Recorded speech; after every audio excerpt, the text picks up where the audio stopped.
refresh mo na. Bakla. Sergio! Happy Pride!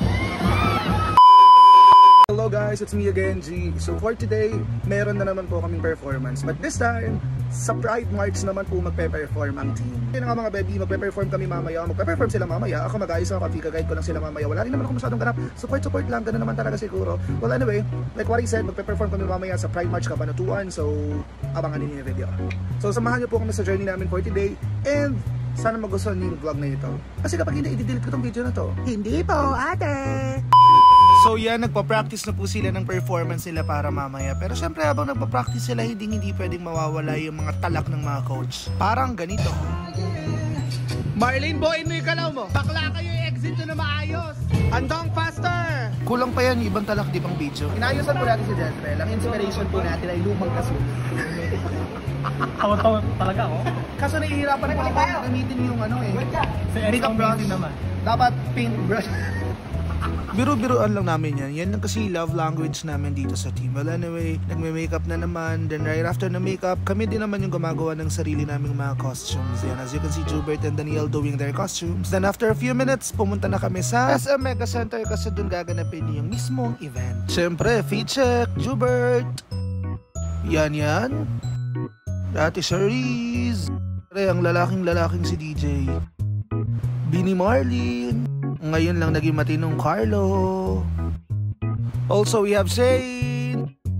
At ang super nipis na si Jezreel. Ang saktong-sakto lang na si Andong.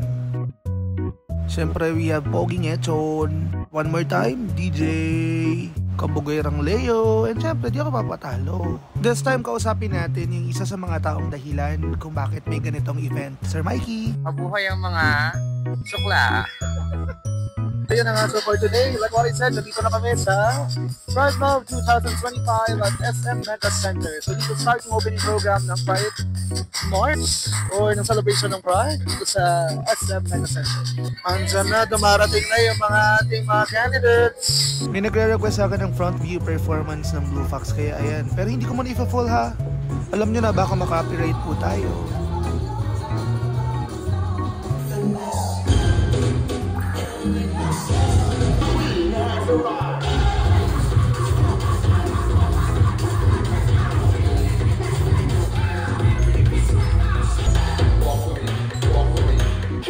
Right after their performance, nag-opening remarks lang si Sir Mikey Moba and talaga nga namang dinagsa ng mga members ng LGBT community ang event for today. Actually, kulang pa yan because sa next venue, doon ang dami talagang tao, mga supporters, mga allies, ang dami nila. At that part, before the parade, syempre kailangan muna natin ng konting warm-up. Nag-zumba-zumba muna, ang saya. Actually, lahat sila naka-costume, ang ganda nilang tignan and very energetic. Syempre, kasama pa rin dyan ng CRT Blue Fox. Isa sila sa mga nagli-lead during that Zumba dance exercise.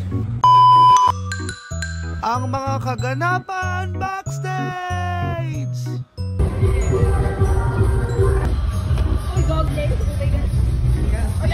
You'll never be easier. Hey! Hey! Oh! Hey! Flower! B-boy! Baklang baboy!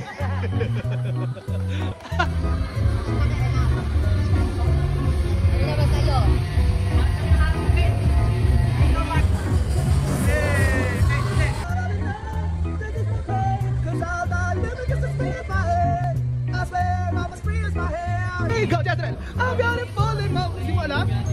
Hindi mo alam? Hindi ka bakla kapag di mo alam to. Ay, lala! Totoo naman, di ba? Parang di kompleto yung pagkabakla mo pag di mo alam yung kantang Born This Way. Hey!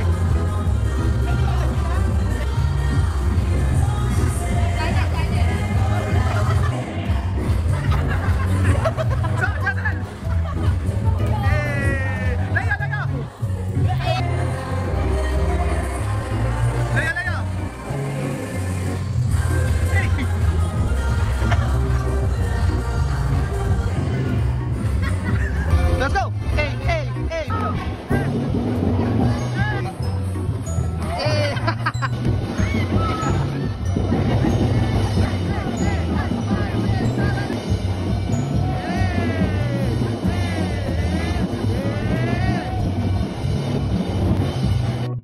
was at this moment that he knew he fucked up.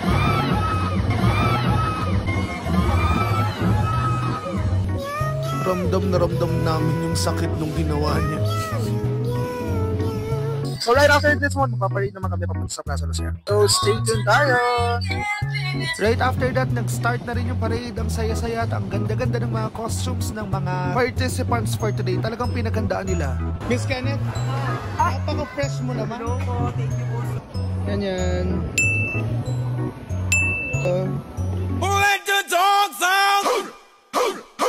Nakaganti din kahit paano. Dito man lang makabawi. So yung mga nandito na kami sa second venue, which is sa Plaza Lucero. Diba kanina nga yung size ko, tapos ayan na siya ngayon, basang-basa ng ulan. Ganun talaga. Ang mahalaga nag-enjoy kami. Hello Andong, Happy Pride! Sana ibaba mo yung pride mo. Gulat na gulat ah. Happy Pride, love you. Super Jolanis. Diyan sa part na yun, sabi ko sa kanya kamukha niya si Sadness, kaya patingin ka ako ng mukha ni Sadness. Guys, meron daw pagkain, DJ Erichura. Jasra may pagkain. Diyan, pag pagkain yung kukunin, nagsisipag nila. Sila pa ang nangungunang kumuha. Sa pagkain talaga, magaling na magaling yung mga yan. Anyway, thank you so much po Sir Mikey for accommodating us. Ngiting-ngiti si DJ, oh. Saya. Iba din talaga yung energy pag nakakakain na yun. At that moment, iniintay na lang po namin mag-start yung drag show. This time, nasa Plaza Lucero naman po kami. Then, tinawag na yung mga members ng LGBT community sa Cabanatuan for photo off for today's event. Then right after, nag-start na rin yung production number ng mga drag queens here in Cabanatuan. CRT Blue Fox! Another intermission number.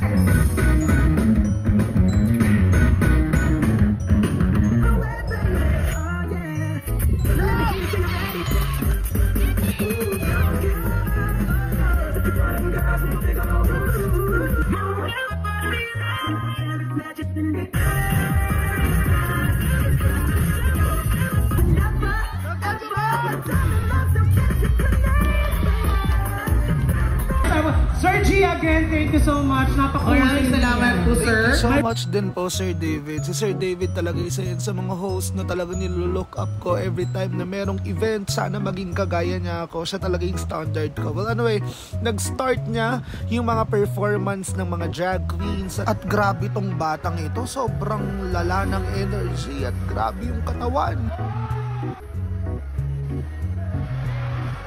Diba? Imagine at young age, ganun na kagad yung performance niya. Grabe. Speaking of performance, ang gagaling niyo, Miss Jovi and legendary Barbie. Grabe kayo. Palakpakan natin ang ating mga baklaan! Right after their performance, nag-start na din yung runway for today's drag show. Grabe.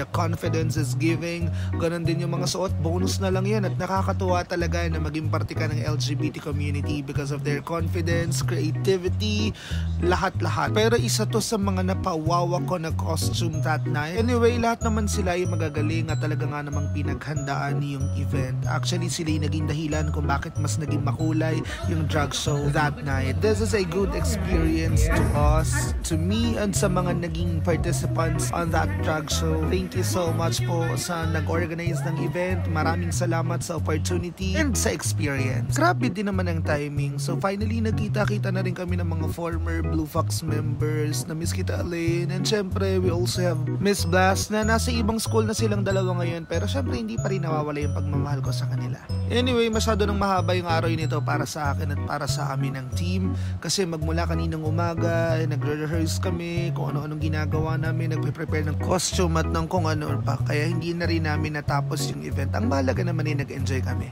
Yun lang. Bye-bye.